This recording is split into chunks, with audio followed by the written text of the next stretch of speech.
আজকের খেলা এই 10টা জুস কে কত তাড়াতাড়ি শেষ করতে পারে। শুরু হচ্ছে, খেলা স্টার্ট। দেখা যাক কে কত তাড়াতাড়ি জুসগুলো শেষ করতে পারে। 10টা করে জুস যে সবার আগে শেষ করতে পারবে সে ফার্স্ট হয়ে যাবে। সব দুধ 2 হাত দিয়ে দিচ্ছে। দারুণ খেলা চলছে, দারুণ খেলা। আমাদের ভিডিওগুলো যদি ভালো লাগে অবশ্যই ভিডিওগুলো লাইক কমেন্ট আর শেয়ার করতে ভুলবেন না। গ্লাস প্রায় শেষ, বিষম খেয়ে যাচ্ছে সভাপতি। সব কি অবস্থা! আরে জিতে গেছো না।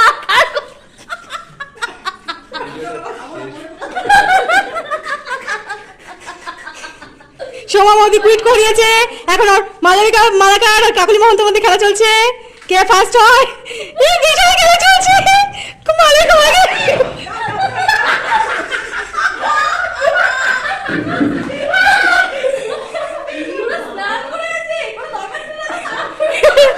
স্নান হয়ে গেছে।